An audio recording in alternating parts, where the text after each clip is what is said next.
बिस्मिल्लाहिर्रहमानिर्रहीम। अस्सलाम वालेकुम नाज़रीन, program political talk with Faiza Bukhari में खुश आमदीद। हुकूमत की जानिब से प्रेस कॉन्फ्रेंस की जाती है और कहा जाता है इलेक्शन कमिश्नर जो हैं अपने अरकान के समेत इस्तीफ़ा दे दें। शिबली फराज साहब, शफकत महमूद साहब और फवाद चौधरी साहब ये बात कहते हैं कि शहबाज गिल के साथ जो वाक़या पेश आया वो काबिल मुज़म्मत है और इलेक्शन कमिश्नर से ये चाहते हैं कि वो इलेक्शन के अंदर रिफॉर्म्स लेकर आएँ। इलेक्शन कमिश्नर की तरफ से ये बयान दिया जाता है कि हमें काम करने दिया जाए, हम पे कीचड़ मत उछाला जाए। शाहिद हकान अब्बासी साहब ये कह रहे हैं कि इलेक्शन कमिश्नर से जो इस्तीफे का मुतालबा किया जा रहा है उसकी वजह है फॉरेन फंडिंग केस के हवाले से। इमरान खान साहब के अकाउंट में जो पैसे ट्रांसफर होते रहे हैं वो गैर कानूनी तरीके से आते रहे हैं। और साथ ही साथ बात करेंगे, मरीम नवाज साहिबा जी कह रही हैं कि पीजीएम का इजलास जो है वो होना है और इस्तीफे जो हैं वो जरूर दिए जाएंगे। पाकिस्तान पीपल्स पार्टी ये कहती है कि इस्तीफा नहीं देंगे। मौलाना फजल रहमान साहब का ये कहना है कि अगर इस्तीफे ना दिए गए तो लॉन्ग मार्च का फायदा नहीं होगा। इन तमाम चीजों पे बात करने के लिए हमारे साथ स्टूडियोज में मौजूद हैं। एनालिस्ट पैनल में मुझे ज्वाइन कर रहे हैं फयाज वड़ाई साहब, मियां हबीबुल्लाह साहब, पाकिस्तान मुस्लिम लीग नून से हमें ज्वाइन कर रहे हैं वहीद गुल साहब और टेलीफोन लाइन पर हमारे साथ मौजूद होंगे साबिक secretary election commission Kanwar Dilshad साहब। मियां हबीबुल्लाह साहब, सबसे पहले हम बात करते हैं इलेक्शन के हवाले से। इलेक्शन रिफॉर्म्स पे आए दिन कोई ना कोई नई डिबेट सामने नजर आ रही होती है, खा वो सेनेट के इलेक्शन हो या फिर वो ज़िमनी इलेक्शन हो। डस्का के हवाले से अगर बात की जाए तो सुप्रीम कोर्ट के जो है वो रिमार्क्स आ चुके हुए हैं कि ये फैसला किया जाएगा कि ये पूरे हल्के का इलेक्शन दोबारा से होना चाहिए या सिर्फ चंद पोलिंग स्टेशंस को जिनको मेंशन किया गया है वो होना चाहिए। लेकिन दरख्वास्त जो है ना वो मुस्तरद कर दी गई है जो इलेक्शन कमीशन के खिलाफ दायर की गई थी। बिस्मिल्लाहिर्रहमानिर्रहीम, बहुत शुक्रिया। हम तो रोना रो रहे थे और सारी कौम जो है वो इसको बड़ा मिनूटली ऑब्जर्व कर रही थी कि इलेक्शन में जो है असर और रसूख इस्तेमाल होता है, धांधली होती है, धौंस होती है, बासर लोग जो हैं वो अपना असर और रसूख इस्तेमाल करते हैं, पैसे का इस्तेमाल होता है। लेकिन अब तो बात बहुत आगे निकल चुकी है। अब तो देखें इलेक्शन कमीशन पर भी सवालिया निशान लग गया और ये सेनेट के इलेक्शन के हवाले से ख़ास करके जो अभी हुकूमत ने तो सिर्फ इस हद तक कहा है ना कि उनको इस्तीफे दे देने चाहिए। लेकिन मैंने आपके पहले भी प्रोग्राम में कहा था कि उंगलियां उठाई जा रही हैं कि जी इलेक्शन कमीशन के ये सेनेट के इलेक्शन से पहले राब्ते हुए हैं बैरून मुल्क की दो शख्सियात के साथ। तो असल में तो उसकी इंक्वायरी मतलूब है, वो इंक्वायरी होनी चाहिए कि जिसने इलेक्शन कमीशन को मशकूक किया है। तो ये बाकी सारी चीज़ें तो अलग है। असल में पाकिस्तान का सारा सिस्टम जो है ना वो धड़म तख्ता हो चुका है और ज़रूरत इस अमर की है कि सारे मामलात को असर नो एक तो अदारों की अपग्रेडेशन होनी चाहिए और फिर ऐसा फुल प्रूफ सिस्टम होना चाहिए जिस पर कोई उंगली ना उठा सके। यकीन करें कि इस वक्त सारी दुनिया को, अवाम को भी पता होता है कि किसने जीतना है किसने हारना है और जिसने जीतना होता है उसके लिए क्या कुछ किया जाता है। मियां साहब, ये खामख्याली क्यों क्रिएट की जाती है? मैं आपसे पूछना चाहूंगी, जैसे आपने कहा कि आवाम को मालूम होता है और ये क्यों खामख्याली पहले से ही बना दी जाती है कि जैसे जब भी कोई इलेक्शन होने वाला होता है, ख्वाह वो सेनेट का हो, वो ज़िमनी इलेक्शन हो, तो पहले से एक माइंडसेट बन चुका हुआ होता है कि नहीं इस वक्त जो है वो इदारे किसके साथ खड़े होंगे। इदारों को बार बार क्यों इन्वॉल्व किया जाता है या इदारे खुद क्यों उस चीज में इन्वॉल्व हो रहे होते हैं कि जो कि एक अवाम का प्लेटफॉर्म है जिसको सिर्फ अवाम ने इस्तेमाल करना है? नहीं, माफ़ कीजिएगा, अवाम का प्लेटफॉर्म नहीं है। या इस मुल्क में जो है ना वो वोट छीना जाता है, वोट डलवाया नहीं जाता जितने ये। इसीलिए तो मैं कहता हूँ कि ये सारा सिस्टम ही जो है ना ये फरसूदा हो चुका है। इस पे तकिया करना बेवकूफ़ी है और जहालत है। क्योंकि उसकी वजह यह है कि आप देखें जितने अरकान असम्बली हैं इस मुल्क में 4 से 5 हज़ार लोग हैं जिन्होंने इस मुल्क को यरगमाल बनाया हुआ है। उनके अपने अपने हलकों पर उनके कब्जे हैं। उन लोगों के अलावा कोई चौथा बंदा जो है ना वो इलेक्शन में हिस्सा नहीं ले सकता और अगर वो लेता भी है तो उसको चंद 100 के अलावा वोट नहीं पड़ते क्योंकि इसका मैकेनिज्म कुछ और हो चुका है। ये एक किस्म का हलकों पर कब्जे हुए हैं। ये तो या तो आप मुतनासिब नुमाइंदगी की तरफ चला जाए, ठीक है, जो पार्टी का सरबराह हो उसको जितने वोट पड़े उसके तनासब से वो आज खुद अपने वो बेशक बदमाशों को अपना साथी बना ले, वो बेशक टेक्नोक्रेट्स को अपना साथी बना ले, वो फिर जो है वो इस चीज का जिम्मेदार होगा कि उसने हुकूमत चलानी है और उसने किन लोगों को की सिलेक्शन की है। अब जो सरबराह होता है वो कहता है जी कि यही स्टाफ है ना, ये लोगों ने सिलेक्ट किया है, मैंने तो नहीं किया, और उन्हीं को लेके जाना, उन्हीं से वजीर मशीर और सारा कुछ बनाए जाते हैं और फिर सारा कुछ जो है वो अवाम को कहा जाता है कि जी कि हम बेबस थे और हम मजबूर थे, तो आखिरकार हमें इससे निकलना पड़ेगा। फयाज वड़ाई साहब, अगर हम बात करते हैं गवर्नमेंट की पॉलिसीज के हवाले से या कारकर्दगी के हवाले से, प्रेस कॉन्फ्रेंस की जाती है, शफकत महमूद साहब भी हैं, शिबली फराज साहब भी हैं, फवाद चौधरी साहब भी हैं, हुकूमत की तरफ से चीफ इलेक्शन कमिश्नर समेत तमाम अरकान से मुस्तफ़ी होने का मुतालबा किया गया है कि वो इस्तीफ़ा दे दें। क्या समझते हैं आप कि एक तरफ तो हम कहते हैं कि इदारे जो हैं वो आराम से काम कर सकते हैं, उन्हें आज़ादी हासिल है, फिर दूसरी जानिब पे जब इलेक्शन का माहौल आता है तो हर चीज़ पे क्वेश्चन मार्क आ जाता है कि ये जो काम हुई, ये कार्रवाई हुई है, ये ठीक नहीं हुई है। जैसे अगर देखा जाए चेयरमैन सेनेट को जो वोट पड़े हैं, वहाँ पर जिस तरह के इंतजाम किए गए थे, कैमरे नस्ब किए गए थे और हर एक्टिविटी के ऊपर नज़र रखी गई थी, क्या कहेंगे आप इस हवाले से? फ़ायदा क्या ज़बरदस्त बात हुई है कि अपोजिशन की तरफ से तो मुतालबे किए जाते थे इलेक्शन कमीशन के ख़िलाफ़, अदालतों के ख़िलाफ़ और चीज़ों के ख़िलाफ़, इदारों के ख़िलाफ़। ये पहली मरतबा है कि गवर्नमेंट की तरफ से मुतालबा किया जा रहा है कि इलेक्शन कमीशन खुद ब खुद घर चला जाए। जी, हालांकि गवर्नमेंट को अगर उस पर कोई एतराज़ आते हैं, कुछ शवायद मौजूद हैं गवर्नमेंट के पास इलेक्शन कमीशन के हवाले से, उसकी कारकर्दगी के हवाले से, तो गवर्नमेंट के पास बहुत से कानूनी और आइनी रास्ते हैं, वो इख्तियार करने चाहिए। ये तो बिल्कुल कोई बात नहीं कि आप बिल्कुल, जैसे मियाँ साहब ने कहा, तो ये तो सिस्टम सारा उलट पुलट हुआ है। छोटे छोटे मफाद हैं लोगों के। हमारे जो जितने भी लीडर हैं या सरकारी अफसर हैं, कोई दो चीज़ें बड़ी हर बंदे में पाई जाती है। दोनों में से एक चीज़ होती है, या तो वो बुज़दिल है और या करप्ट है, या वो डरता है। ठीक है ना? तो ये अदारे जो हैं वो इन दोनों चीज़ों से फ़ायदा भी उठाते हैं। इतना किरदार वाला कोई नहीं, इतनी हिम्मत वाला कोई नहीं कि वो मैदान में आए और सारी चीज़ों को ठीक करे। इवन अब जो ये खान साहब ने जो आप प्रेस कॉन्फ्रेंस का जिक्र किया कि उन्होंने मुतालबा किया मुस्तरद उसको मुस्ताफ़ी करना चाह रहे हैं, मैं समझता हूँ खान साहब को बड़ी संजीदगी से देखना चाहिए कि अगर वो इदारों के साथ ये सलूक करेंगे जिनका मंशूर था कि मैं इदारों को मजबूत करने के लिए आऊँ, इदारों की कारकर्दगी को बेहतर बनाने के लिए, उनके नीचे उनकी गवर्नमेंट में अगर ऐसे मुतालबे किए जाएंगे कि आप चले जाएं, कल ये हाई कोर्ट के चीफ जस्टिस से कहेंगे आप भी चले जाएं, सुप्रीम कोर्ट के जस्टिस से भी कहेंगे आप भी चले जाएं, इस तरह तो नहीं जाएंगे। तो ये बेसिकली खान साहब को सोचना चाहिए, प्राइम मिनिस्टर के तौर पर, लीडर के तौर पर सोचना चाहिए कि ये एक गलत साइड की तरफ हम जा रहे हैं, हमें इस मुल्क के अवाम को कुछ देना है। ये जो इलेक्शन सिस्टम के बाद अभी मियाँ साहब ने बात की, बिल्कुल सही बात की। फ़ायदा इस मुल्क के एक एक हल्के की अपनी एक पहचान है, एक एक हल्के की अपनी हिस्ट्री है। उस हल्के में किसी में डोगर है, किसी में गुज्जर है, किसी में ज़मींदार है, किसी में सैयद है, कुछ ना कुछ उसका हल, उसका अपना हल्का है, उसमें दूसरा तीसरा बंदा एंटर हो ही नहीं सकता। और अगर यही सिस्टम चलना है, इन्हीं लोगों ने मुंतखब होना है, उसी तरह के सेनेट के इलेक्शन होने हैं, इसी तरह की कौमी असम्बली में कार्रवाइयाँ होनी है, तो इदारों की कारकर्दगी क्या होगी? तो मैं समझता हूँ कि ये गवर्नमेंट ने बिल्कुल फाउल प्ले किया है। गवर्नमेंट को चाहिए कि उससे तो चीज़ों को संवारना है। अपोजिशन ऐसे मुतालबे करती है, वो चला जाए, वो चला जाए, उसमें तो संवारना है। तो संवारना काम थोड़ा सा मुश्किल होता है, तो खान साहब को ये मुश्किल काम थोड़ी सी मेहनत से करना चाहिए और थोड़ी सी हिम्मत से करना चाहिए। सही। वहीद गुल साहब, अगर हम बात करते हैं इलेक्शन रिफॉर्म्स के हवाले से, तो डस्का की अगर बात की जाए तो डस्का के ऊपर बड़े एतराज़ात थे कि जी हमारे साथ नाइंसाफ़ी की गई है, लेकिन आज सुप्रीम कोर्ट की तरफ से जो रिमार्क्स आए हैं, तो क्या आप अब भी कहेंगे इदारे जो हैं वो आपके साथ तावन नहीं कर रहे? बिस्मिल्लाहिर्रहमानिर्रहीम। देखिए, मैं डस्का से ही आया हूँ यहाँ आपके प्रोग्राम में, तो वहाँ की जो सूरत हाल PTI ने वहाँ पर पैदा किया है, मैं आपको एक मिसाल देता हूँ, आप उसकी तहकीकात कर लें। हमारे उधर सिटी के सदर हैं अफजल मंशा साहब जी, वो कारोबारी तबके से ताल्लुक़ रखते हैं, उनका वहाँ प्लाजा बना हुआ है पिछले 15-16 साल से। तो एक कतार के अंदर ही सारे प्लाजे बने हुए हैं, दुकानें बने हुए हैं। बलडोजर लेकर लिटरली वहां की जो इंतजामिया उनके प्लाजे को गिराने के लिए चली गई। सही। तो मैं ये कहता हूं कि जब आप यहां इस कदर गिर जाएंगे आप कि एक किसी को सियासी इंतकाम बनाने के लिए उसके कारोबार को मलियामेट करने की कोशिश करेंगे और अपने साथ मिलाने की कोशिश करेंगे और इदारों को इस तरह से आप इस्तेमाल करेंगे, और ये उनकी बात नहीं है, पूरे पंजाब के जितने DCO जो DC हैं उन तमाम को ये अहकाम जारी किए गए हुए हैं कि जितनी जो वहां के MPA MNA जो हैं उनके खिलाफ जो है कोई ना कोई कार्रवाई जो है वो आप अगर इदारे इतने कंट्रोल में होते तो फिर आज तो इलेक्शन कमीशन फैसला कर चुका होता डस्का के। अब देखिए ना, यही तो बात है कि जब इदारे, आपने कहा कंट्रोल में, ये कहते थे कि हम इदारों को बनाएंगे, तो आते साथ जो इनके बस चलता था, इलेक्शन कमीशन के ऊपर तो शायद इनका भी बस नहीं चलता, लेकिन बल्दियाती इदारों के ऊपर इनका बस चलता था। तो बल्दियाती इदारे जो है वो इन्होंने बुलडोज कर दिए। अब जहां तक इलेक्शन कमीशन का ताल्लुक है, तो वो सारी हकीकत डस्का के इलेक्शन में आपके सामने आ गई।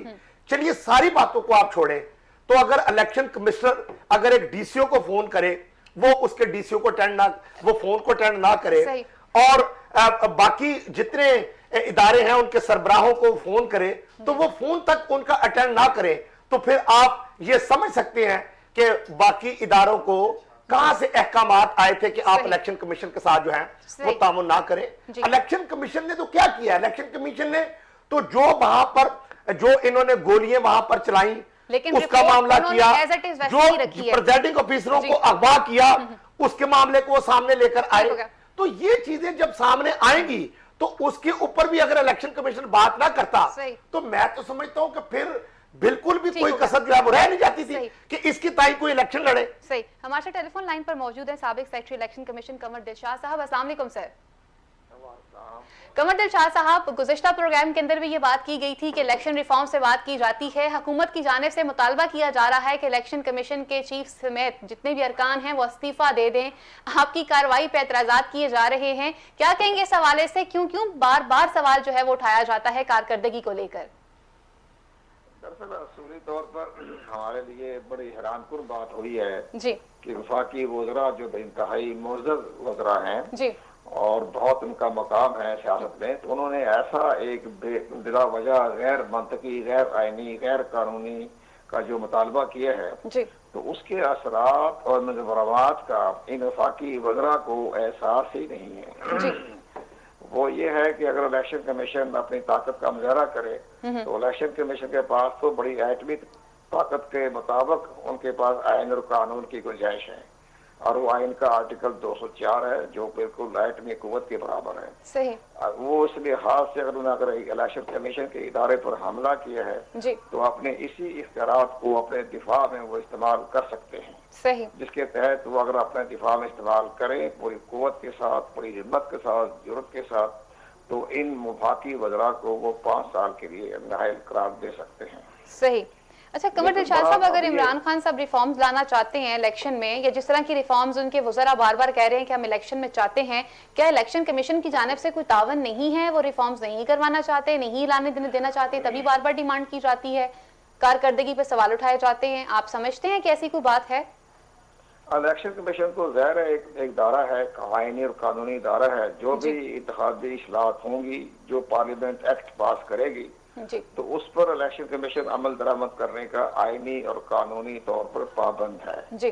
अब ज़ाहिर है कि इलेक्शन कमीशन तो इंतखाबी इस्लाहत नहीं करने, इलेक्शन इंतखाबी इस्लाहत का जो ये कह रहे हैं वो एक मेरा नुक्ता नजरिया है कि इंतखाबी इस्लाहत तो हर लम्हे होती रहती है, अच्छी खुशआइंद बात है कि अपोजिशन के साथ मिलकर इसमें जो ऐसे जो हमारे कानून साजी कर लें ताकि आइंदा के इंतखाबात में कोई शफाफियत भी आ जाए, हार स्ट्रेटजी रुक जाए, और जिस तरह सुप्रीम कोर्ट ऑफ पाकिस्तान ने अपनी राय दी है उसके मुताबिक जो कोई टेक्नोलॉजी भी इस्तेमाल कर लें। लेकिन टेक्नोलॉजी इस्तेमाल करने के लिए जरूरी है कि कानून में, आइन में तरमीम की जाए, और यही इलेक्शन कमीशन का मौक़िफ़ है कि जब तक आप अब मुतलका आर्टिकल 226 है उसमें आप तरमीम नहीं कर लेंगे तो हर तरह का एक्ट और या बनाना या उसकी मंजूरी देना वो तो पार्लियामेंट की मंजूरी है। इलेक्शन कमीशन के पास तो इख्तियारात नहीं है कि कानून साजी करे या अपनी तरफ से बैलेट पेपर पर बारकों पर निशान लगा दे, वो तो के पास इख्तियारात नहीं है।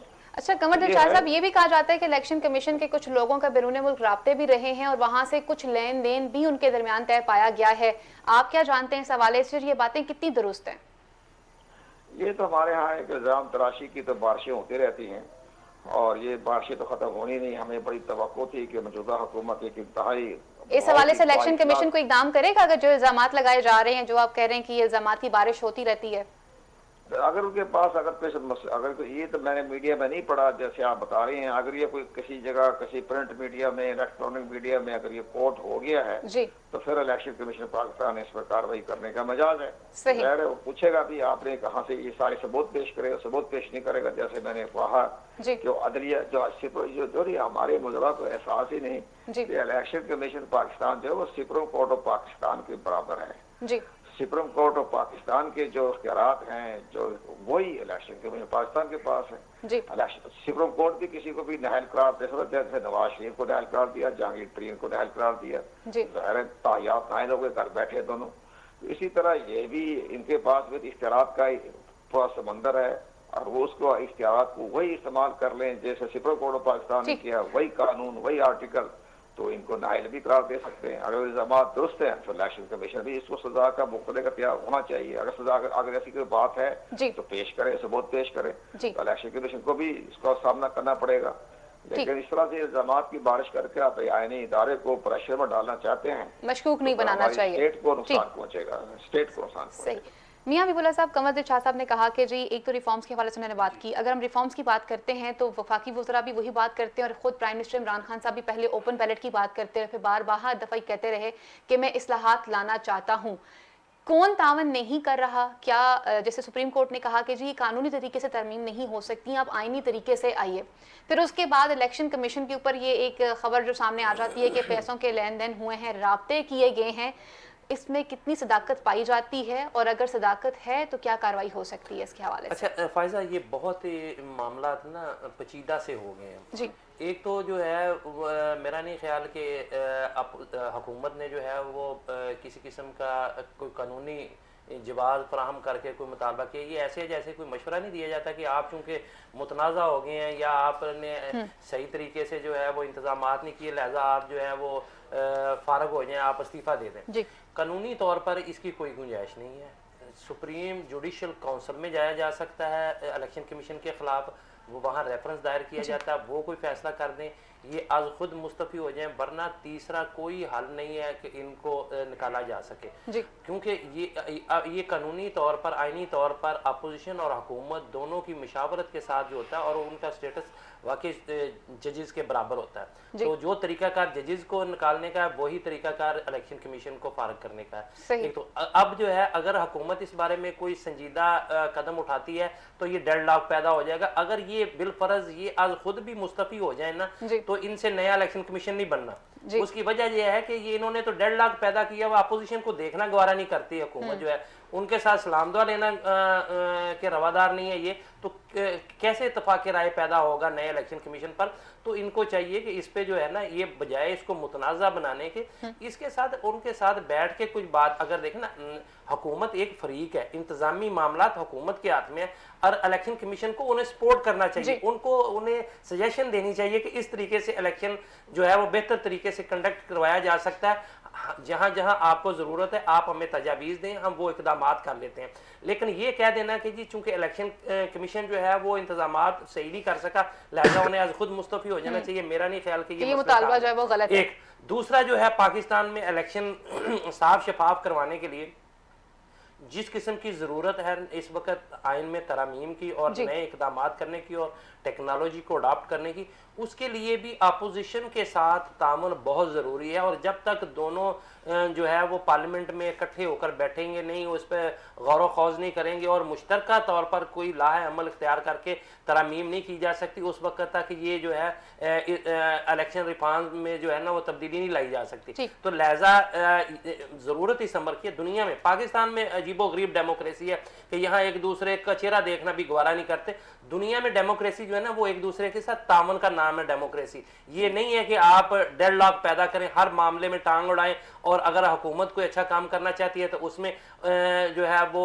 टांग अड़ाई जाए। अगर अपोजिशन कोई अच्छी सजेशन देती है तो उसको ये समझ करके, ये चूंकि अपोजिशन की सजेशन है इस पर बात सुनना भी गवारा नहीं किया जाता। ये सारी चीजें जो है ना ये किसी भी मुहज़्ज़ब माशरे में इस तरह नहीं होता। तो लिहाजा अगर मामलात को आगे चलाना है, बढ़ाना है, मामलात को दुरुस्त करना है, तो अपोजिशन और हुकूमत लाज़िम मलज़ूम है, उनको आपस में तामन करना पड़ेगा। लेकिन जिस किस्म का माहौल पैदा हो चुका है, मुझे लगता है ये इसी तरीके से मामला चलते रहेंगे, एक दूसरे पे गालियां और एक दूसरे की टांगे खींचते खूंचते ये वक्त पूरा कर लेंगे, इसके अलावा और कुछ नहीं। जी दिलशाद साहब अभी हमारे साथ लाइन पे मौजूद है, लेकिन करना चाहूंगा दिलशाद साहब से जी, लेकिन उससे पहले मैं आपसे पूछना चाहूंगी फैज बड़ाई साहब, अगर हम इलेक्शन रिफॉर्म्स की बात करते हैं, कमल दिलशाद साहब ने कहा कि जी हम इनको मुअत्तल भी कर सकते हैं और ताहयात जो है इनको उस तरह से घर बिठाया जा सकता है जैसे जहांगीर तरीन साहब को बिठाया गया। लेकिन यहाँ पर सवाल ये बनता है कि अगर हम लोग अपनी अपोजिशन के साथ भी बैठ कर रिफॉर्म्स की बात नहीं करना चाहते और हुकूमत भी वहाँ से तावन के लिए तैयार नहीं है, तो फिर सिस्टम कैसे ठीक होगा? उस सिस्टम को ठीक करने की बात अपोजिशन भी कर रही है और गवर्नमेंट भी कर रही है कि वो सिस्टम ठीक होना चाहिए, लेकिन जब दो लोग मिलकर बैठते ही नहीं हैं और रिफॉर्म्स लाना ही नहीं चाहते हैं, तो फिर वो रिफॉर्म्स कैसे आएंगी?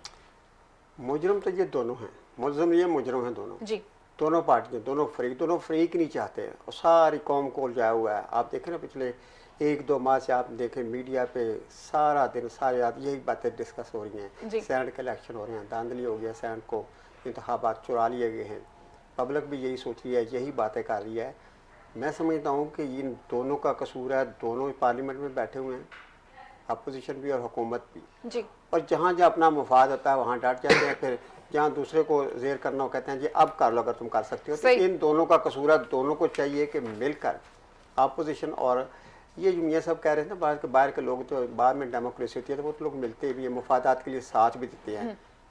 यही जो बात है ना, ये इनमें इतनी इखलाकी जुर्रत नहीं है, ये समझते हैं कि अगर किसी ख़ास काम के लिए भी, किसी कौमी काम के लिए भी हमने हुकूमत का साथ दिया तो हम झुक जाएंगे। सही। हुकूमत ये समझ दिया कि हमने किसी अच्छी बात पे भी अपोजिशन की बात मानी तो हम ये दोनों मौला जट और नूरी नत बने हुए हैं कि हमने किसी सूरत झुकना नहीं है। यही फ़र्क है हमारी डेमोक्रेसी में और बाहर की डेमोक्रेसी में कि वो जब मुफाद आ जाता है फिर वो ईगो और अना को एक तरफ रख जाते हैं। इन दोनों ने रखा हुआ है पॉलिटिक्स, ये असल में अवाम की फलाह बहबूद नहीं कर रहे। फयाज राय साहब कहना बजा होगा कि ये फिर अवामी नुमाइंदगान तो ना हुए।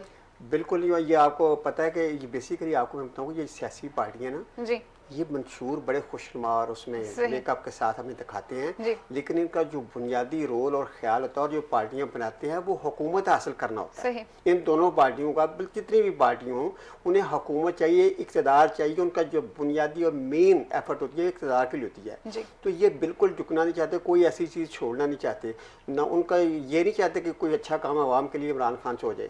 इमरान भी ये नहीं अच्छा चाहता कि कोई काम अपोजिशन से, उनका मकसद है कि इक़्तिदार हमें मिल जाए। तो ये वो बेचारे अपनी कोशिश पे लगे, हम बैठकर बातें करते रहते हैं, सुनते रहते हैं। उनका तो एक अपना मिशन है अपनी रोटी की तलाश में, और उनको गवर्नमेंट से ज़्यादा मदद और टेस्टी रोटी मिल जाती है तो वो उस तरह उनका तो एक ही मकसद है। अच्छा वहीद गुल साहब, कल हमला किया गया है शहबाज गिल साहब पे, अंडे फेंके गए और स्याही फेंकी गई है। आप समझते हैं कि ये कार्रवाई जिस तरह की गई है और लीगी कारकुनान इसमें मुलव्विस थे, ये कार्रवाई ठीक हुई है क्या? शाहिद खान अब्बासी साहब ने कहा है कि जी मैं तो सिर्फ इतना जानता हूँ, शहबाज गिल को तो मैं जानता ही नहीं, लेकिन इतना मालूम है कि एक इंसान आता है वो मीडिया पे आके गालियां गलोच करके चला जाता है, लेकिन अगर मुझे कोई एक गाली देगा तो मैं 10 गालियां दूंगा, और अगर मुझे कोई एक थप्पड़ मारेगा तो मैं उसे 10 थप्पड़ मारूंगा। मैं समझता हूँ कि बदकिस्मती से इस वक्त जो मुल्क के अंदर हालात चल रहे हैं जी। और वो हालात किसी और के पैदा करदा नहीं है, बल्कि बजाते खुद इमरान खान साहब के पैदा करते हैं। देखिए, एक मुल्क के अंदर कहने को तो एक पढ़ा लिखा वजीर आजम जो है वो बाहर से पढ़ के आया हुआ है और वो बैठा हुआ है, और उसकी जो तालीमात है, आपको उसके पढ़े लिखे होने के ऊपर एतराज है? नहीं, पढ़ा लिखे होने के ऊपर एतराज नहीं है, उसके अमल के ऊपर एतराज है, क्या ये बात के ऊपर एतराज है। प्लस पॉइंट नहीं कि एक बंदा हायर एजुकेशन कंप्लीट करके बाद एक बंदा, ये तो मान रहे हैं कि पढ़ा लिखा है, जो एक लीडर होता है तो उसको जो है उसके पॉलिटिकल वर्कर जो है वो फॉलो करते हैं, और जब वो खुद मार धाड़ की बातें कर रहा होता है तो फिर लामाला जो है वो उसके वजीर और मुशीर करते हैं, और फिर उसका नतीजा आपके सामने आता है। इससे पहले अच्छा ऐसी मार धाड़ के वाकया सुप्रीम कोर्ट की दफा भी देखे गए। देखिए आपके लीडर मरियम औरंगजेब साहबा के ऊपर जिस तरह से हमला किया गया, इससे पहले जो है आप उस वाकये को तो ना करें ना, वहां पर एहसन इकबाल साहब के ऊपर हमला किया गया, वीडियो सोशल मीडिया पे वायरल हुई, मुसद्दिक मलिक साहब जो करते रहे वहां पर, इस तरह की चीजों की हमायत जो है वो मैं नहीं करता। पिछले 32-33 साल से हम भी पॉलिटिकल वर्कर हैं, पीपल्स पार्टी और हमारे दरमियान बड़े जो है वो सियासी तनाजात रहे, लेकिन कभी भी एक दूसरे पॉलिटिकल वर्कर्स ने इस तरह की हरकतें नहीं की कि जिस तरह से आज जो है वो सामने आ रही है। पर्चियां भी फेंकी गई थी, एक जमाना था बेनजीर के खिलाफ जब ये देखिए, मैं समझता हूं कि सुप्रीम कोर्ट पे हमला भी किया गया था, इसमें कोई दो राय नहीं है, लेकिन हमने जब मिसाके जमहूरियत की तो हमने अपनी जो गलती की थी उससे बहुत कुछ सीखा भी है जमहूरियत के अंदर। आज आप देखिए असल बात की तरफ आप आए, इलेक्शन कमीशन की आप बात करते हैं, चाहे वो सुप्रीम कोर्ट हो या इलेक्शन कमीशन हो, ना इनके पास अपनी पुलिस होती है, ना इनके पास कोई और फोर्स होती है। इन्होंने जो भी अपने अहकामात हैं वो हुकूमत के जरिए से जो है वो अमल दरामद करवाना होता है, और जब हुकूमत जब उन्होंने जो चीजें देखी और उसको जिन्होंने इम्प्लीमेंट करना था, पता तो ये चला कि जनाब वही खराबी का बायस। इलेक्शन कमीशन ने तो आपके फेवर में रिपोर्ट दी हुई है, कैसी बातें कर रहे हैं? सुप्रीम कोर्ट आज आपकी फेवर की बात कर रहा है, फिर भी आप एतराज कर रहे हैं। मेरी तरफ गुजारिश सुने, अगर इलेक्शन कमीशन के पास कोई मामला जाता है तो उसके ऊपर अपनी राय का इजहार हो सकता है कि किसके हक में है और किसके खिलाफ है। उसके लिए और फ्लोर भी है। अगर इलेक्शन कमीशन कोई गलत फैसला किसी के खिलाफ देता, हम वो बात नहीं करते। हम बात ये कर रहे हैं कि हुकूमत को तो इलेक्शन कमीशन की पुष्ट के ऊपर खड़ा होना चाहिए, ना कि कहीं पर गुंडागर्दी हो रही है तो उसको जब रोकने के अहकामात इलेक्शन कमीशन दे तो आप कहें कि जी ये अब इलेक्शन कमीशन तनाज़ा हो गया हुआ है। एक सवाल आपसे पूछना चाहूंगी, गवर्नमेंट आप लोगों की भी रही है, यही टाइम था खान साहब धरने में भी जाते थे और वो भी कहते थे कुछ हलके जो हैं वो खोले जाएं। आप लोगों ने पूरा एक माहौल क्रिएट करवाया, 126 दिनों का धरना हुआ, लेकिन आप लोगों ने तो ये बातें की नहीं। जो इलेक्शन कमीशन ने आज रिपोर्ट पेश की है वो तो आपके फेवर में फैसला आ सकता है, हो सकता है पूरे हलके में दोबारा इलेक्शन हो। देखिए, एक पूरा इसका एक कानूनी तरीकाकार है कि अगर आपने इलेक्शन कहीं हल्का खुलवाना है तो उसके लिए आपको कानूनी तरीकाकार के मुताबिक हुकूमतों का ये काम नहीं है कि वो हल्के खोलें या हल्के बंद करें। ये यकीनी तौर के ऊपर जो है कानूनी लिहाज से इलेक्शन कमीशन का काम है कि उन्होंने खोलना है। तो अब आप बताएं ना कि जब इसके ऊपर कमीशन बना तो फिर कमीशन की रिपोर्ट क्या आई हल्कों के बारे में? इमरान खान का जो उन्होंने स्टांस लिया हुआ था उसके ऊपर क्या चीज को मेंशन किया, क्या चीज जो है वो सामने आई। तो ये इस तरह के इल्जामात लगाते थे। ये भी कहते थे कि अगर वजीर आजम चोर हो तो फिर वो महंगाई होती है, फिर टैक्स लगाने पड़ते हैं और मैं 8,000 अरब रुपया जो है वो आपको इकट्ठा करके दिखाऊंगा और गरीबों के ऊपर कोई टैक्स भी नहीं लगाऊंगा। तो आज जो है वो जो हाल बाहर हो गया है, आपको तो शायद घी का और आटे का जो है वो भाव जो है मालूम ना हो। नहीं, मैं इस मुल्क की रहने वाली ही नहीं हूं, मुझे बिल्कुल मालूम नहीं है। आप रहने वाली जरूर हैं, लेकिन आपके लाने वाले बहुत हैं। सही। तो ये है कि मुझे इतना बता दीजिए वहीद गोल साहब, जब आप इस सिस्टम को छोड़कर गए थे तो कर्जों की रेशो क्या थी इस मुल्क के ऊपर? देखिए, मैं समझता हूं कि यकीनी तौर के ऊपर जब से पाकिस्तान बना है आज तक इस मुल्क के ऊपर कर्जे ही चलते चले आए और हैं। गवर्नमेंट कितने लोगों की रही है, लेकिन जरा सुनिए, लेकिन एक वक्त वो भी था कि जब वजीर आजम पाकिस्तान मियां नवाज शरीफ साहब ने कर्ज उतारो मुल्क सवारो की आवाज लगाई थी। वो पैसा कहां गया फिर?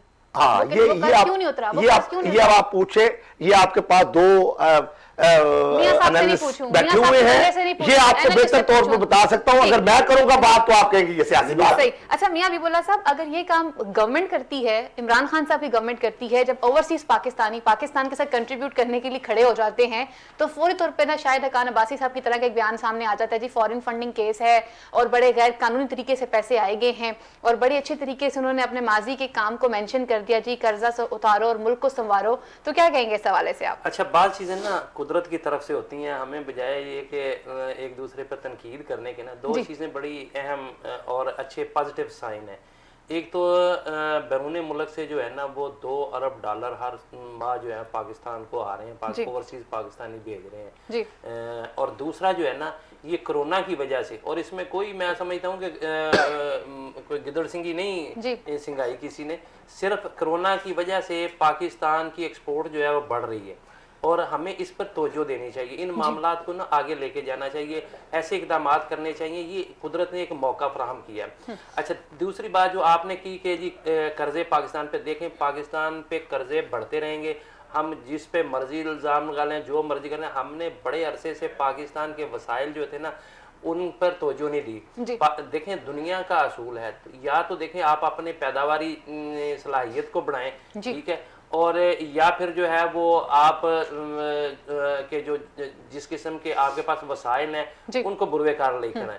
पाकिस्तान ने ना अपने अखराजात कम किए बल्कि इंपोर्ट हमारी बढ़ती गई, और आज ये है कि हम दालें तक जो है बाहर से इंपोर्ट कर रहे हैं, चीनी को इंपोर्ट कर रहे हैं, सब्जियां बाहर से मंगवाई जाती हैं, सब्जियां बाहर से मंगवा रहे हैं। तो पाकिस्तान एक ज़रूरी मुल्क है, हमें यहाँ अपनी पैदावारी सलाहियत को बेहतर करना होगा। पाकिस्तान के जो पास जो वसाइल हैं जब तक हम उनको यूटिलाइज नहीं करेंगे पाकिस्तान पे कर्जे बढ़ते जाएंगे। तो ज़रूरत इस अमर की है कि अगर हमने इन कर्जों से निजात हासिल करनी है तो फिर हमें मेड इन पाकिस्तान की तरफ जाना पड़ेगा। हमें जो कि बहुत कम है। हमें, और मैं आपको बताऊं ये इस पे ना कोई ऐसी बात नहीं, पाकिस्तान मरने नहीं लगे, इंसान हर हाल में जिंदा रहता है। पाकिस्तान के पास हर चीज खाने पीने की मौजूद है, कोई क़यामत नहीं आ जाएगी अगर हम इंपोर्टेड चीजें नहीं पाकिस्तान में मंगवाएं। पाकिस्तान को मुकम्मल तौर पर या मिनिमम जो है वो इंपोर्ट की इजाजत देनी चाहिए, वरना सारे लोगों को कहना चाहिए मेड इन पाकिस्तान चीजें इस्तेमाल करें। देखिए पाकिस्तान का आधा कर्जा जो है वो कम हो जाएगा। और इसी तरीके से और पाकिस्तान ने साबित भी किया, परवेज मुशर्रफ के दौर में जो है वो पाकिस्तान का कर्जा जो था वो IMF के हम आगे हाथ फैलाने से बाज आ गए थे, लेकिन अब फिर हमें उसी तरफ जाना पड़ा। और ये मैं आपको बता दूं, मुल्कों पर असरअंदाज होने के लिए ये टूल्स भी इस्तेमाल किए जाते हैं। पाकिस्तान में तवानाई का बहरान जानबूझकर पैदा किया गया ताकि इनकी पैदावारी सलाहियत मुतासर हो, और उसके बाद फिर क्या किया गया कि हमें जानबूझकर सख्त शराइत पर कर्जे लेने पे मजबूर किया जा रहा है, टैक्सेस लगाए जा रहे हैं, और फिर हमने उस पे जो है सख्त शराइत पर कर्जे लिए और उसका खमियाजा पूरी कौम भुगत रही है। और मैं एक ज़मीनी सवाल मियां साहब, आपने बड़ी अच्छी बात की है, बिल्कुल पाकिस्तान की बेहतरी के लिए हमारी सोच होनी चाहिए, मगर बदकिस्मती से ये भी एक बहुत बड़ा स्कैंडल की ये जब हुकूमत जाएगी तो टेक्सटाइल सेक्टर को जितनी मराहत आज दी जा रही है और खास तौर पर बिजली उसको जिस कदर कम रेट के ऊपर दी जा रही है, ये भी स्कैंडल जो है वो आ जाएगा। क्यों कि एक्सपोर्ट करने के लिए सिर्फ एक टेक्सटाइल को ही जो है वो सपोर्ट नहीं करना चाहिए, बाकी सेक्टर भी, आपका ऑटो सेक्टर है, आप उसको सपोर्ट क्यों नहीं करते? अच्छा। और ये इसकी उधर सुनिए, आप अगर बिजली उनको सस्ती दे रहे हैं तो उसकी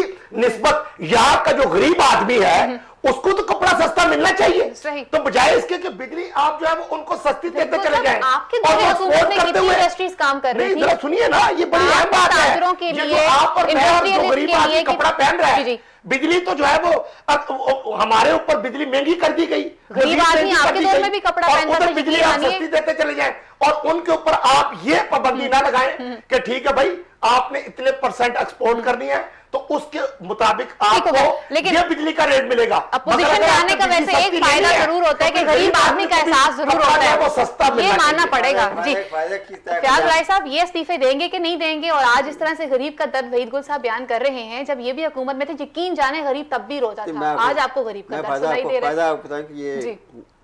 एक तो चीज़ का फैसला कर लें कि नून लीग वाले या अपोजिशन कह रही है जी कि हुकूमत वाले चोर हैं, हुकूमत कह रही है कि वो चोर है, लेकिन हम सबको मिलकर ये फैसला कर रहे हैं, दोनों की इस बात को सच तस्लीम कर लेना चाहिए कि दोनों चोर हैं। नहीं, और दोनों सच कह रहे हैं, सही, इतना तो बेचारों को मार्जिन है और कुछ माने ना माने। लेकिन पाकिस्तान में अभी आप गरीब की बात कर रहे हैं ना, पाकिस्तान में बहुत पैसा है। आप किसी दिन कसाई की दुकान पर चले जाएं, आपको, मैंने अगले दिन दुकान पे आया तो मैंने कसाई से पूछा इतना राशिया क्या मुफ्त गोश्त दे रहे हो? कहते नहीं बाबूजी के लोग खरीद रहे हैं। आप गुलबर्ग में किसी जगह ब्रांडेड दुकानों पे चले जाएं, लोग ब्रांडेड कपड़े खवातीन कैसे खरीद रही हैं। कोरोना हुआ है ना और होटल बंद है, यकीन करें मेरे जानने वाले दोस्तों ने बताया कि लोग कोरोना के दिनों में होटल पे सिफारिशें करा रहे हैं कि हमें खाने किसी कोने में बना दे, हमें किसी उस जगह खाना खिला दे, यानी पैसा इनके पास इतना है। आप किसी भी शोबे में चले जाएं, हमारी कौम के पास, हमारे लोगों के पास पैसा बहुत है, वो तो अय्याशियों में लुटा रहे हैं। सिर्फ ये है कि हुकूमत ने ये या किस सतह पे डिसिप्लिन नहीं है, उसका फुकदान कारकर्दगी का फुकदान है, इंसानी सलाहियतों का, डिसिप्लिन चीज़ों का फुकदान है, सही मैनेजमेंट नहीं हो रही। मैनेजमेंट हो जाए सही तो पाकिस्तान में आप भी बाहर जाती रही हैं, जितने शाह खर्चियाँ लोग यहाँ पे करते हैं बाहर नहीं करते, बाहर नहीं, लोगों के पास बहुत पैसा है, ऐसे शोर मचा रहे हैं और गरीब का नारा चल रहा है। ये तो अल्लाह की नेमत है मुल्क, हम लोगों को इसकी कदर ही नहीं है कि यहाँ क्या क्या मिल रहा है।